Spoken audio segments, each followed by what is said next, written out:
acho que agora vai, não sei. Se aparecer na internet é porque ficou satisfatório. Bom dia. Bem-vindos ao meu diário de bordo número 2. Eu tô gravando de manhã, eu tô aqui em Glasgow, na Escócia ainda. Eu tô voltando hoje para Londres. São umas 6 horas de viagem, mas com certeza eu devo fazer essa viagem, sei lá, umas 8 horas, né? Devo estar chegando em Londres por volta das 5, 6 da tarde. Acho que eu vou pegar chuva pelo meio do caminho. Enfim. Então eu resolvi gravar agora de manhã. Eu tô num quarto aqui em Glasgow. Acho que eu já falei isso. Não sei. E tô fazendo isso de manhã agora porque eu vou chegar cansado, não sei como é que vai ser. E vamos falar um pouco sobre o que tem acontecido. Eu tô um pouco assustado com esse challenge.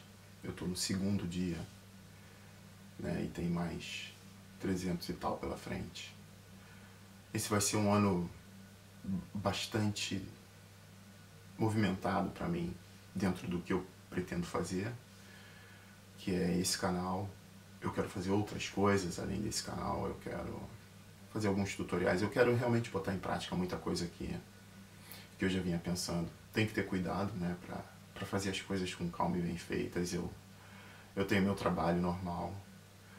Esse ano eu quero abrir minha empresa, né, e isso com certeza vai demandar tempo. Tenho o meu Instagram, que eu tô também promovendo, com fotos e imagens dos lugares que eu passo, enfim. Então isso me assusta.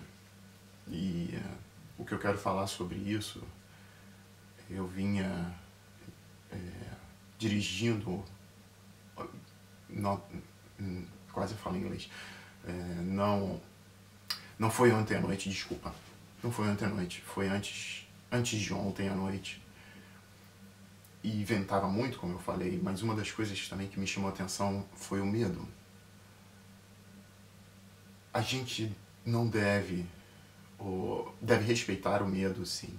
O medo é o que fez a evolução, fez a humanidade evoluir. Ou seja, se você tinha, né, morreu por causa de uma cobra, ele via que o amigo dele morreu, ele respeitava aquela cobra, né?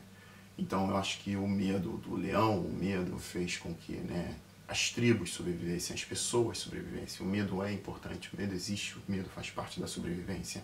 Ele mostra o risco, o limite aonde você pode cair. Mas o medo não pode te paralisar.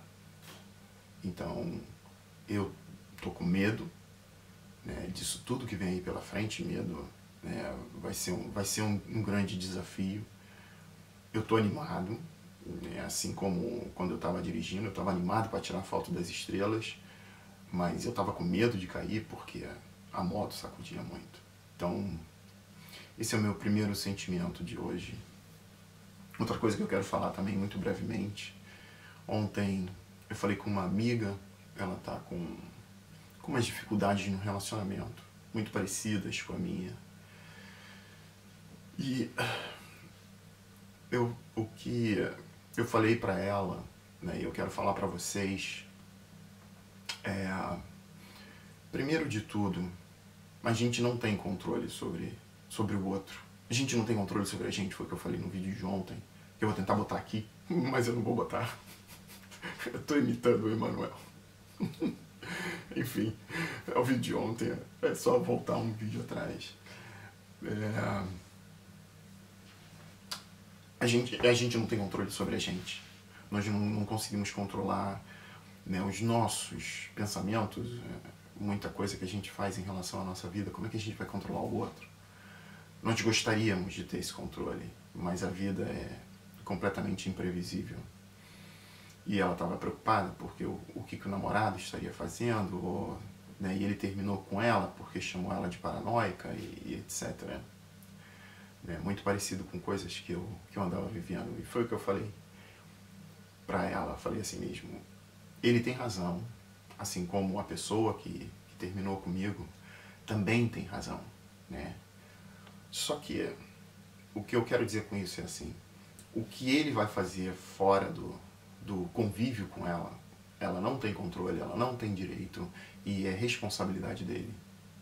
Se ele quiser transar com 50 naquela noite, ele vai transar com 50 e isso é um problema dele. Eu não vejo isso como falta de respeito a ela, eu vejo como falta de respeito a ele dentro do relacionamento. Ele está desrespeitando o relacionamento. Né? E isso é uma escolha dele. Né? A vida é feita de escolhas, eu também quero falar sobre isso em alguns vídeos.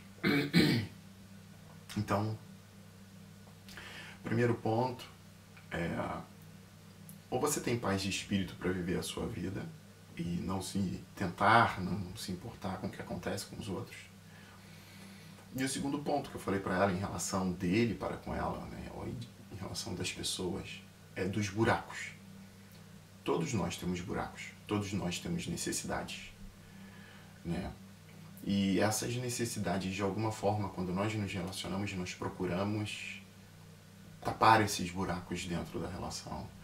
Seja o que for, seja na necessidade do sexo, na necessidade da atenção, na necessidade de um companheiro, na necessidade de uma família, na necessidade de um filho, na necessidade o que for. Nós criamos e temos essas necessidades. Quem não as tem, basicamente, não precisa se relacionar. Ele não se relaciona porque ele não vai. Você pode pensar na relação como relação comercial. Você precisa de alguém para te vender o arroz, você precisa de alguém para te dar a casa, você precisa... Existe uma relação, a relação é uma troca de necessidades, correto? E quando você respeita essas necessidades, quando você entende essas necessidades, você começa a entrar no campo mais íntimo, ou seja, se eu tenho uma relação com uma pessoa e essa pessoa tem a necessidade de ser ouvida, eu vou procurar cumprir e tapar, ajudar a tapar. Eu posso chamar a atenção se essa necessidade se torna extrema, mas se eu gosto, se eu quero me relacionar, eu vou ter que aprender a lidar com as necessidades do outro, senão fica sozinho. Então foi o que eu falei para ela. Eu acho que ele, se quer viver com você, se ele entende você, ele sabe que existe essa necessidade de você, ele pode tentar te acalmar, ele pode tentar te ouvir, porque ele também tem as necessidades dele. E talvez as necessidades dele estejam sendo mais supridas, porque como ela se dedica mais, como ela procura mais, como ela quer mais, como ela é uma pessoa talvez mais carente e vai mais atrás, os buracos dele são tapados. Agora não tenho certeza, acho que é tapados. Enfim. Então, o que eu quero deixar hoje, a mensagem, primeiro é: a gente não tem controle sobre nada. Muito pouco controle a gente tem muito pouco controle sobre tempo, sobre o que acontece na vida, sobre o trabalho, sobre as relações humanas, sobre as pessoas. Então, procure se estressar menos. Você vai ver que isso vai te afetar durante a sua vida. Se você é mais novo, não se estressa, entende? Procure, tente. Eu sei que é fácil falar. Segundo ponto, respeitar as relações, respeitar as necessidades do outro. O seu outro parceiro vai ter necessidades. Ou seja, ou você as entende, as aceita, as trabalha, as ajuda a desconstruir, e você vai ter uma relação saudável. É isso que eu quero dizer por hoje. Eu acho que eu já falei bastante, né? Tenham um bom dia. Se inscrevam no canal. Se gostaram, façam um like. Isso vai ajudar a promover mais o meu trabalho dentro da rede social. Valeu, galera. Até mais.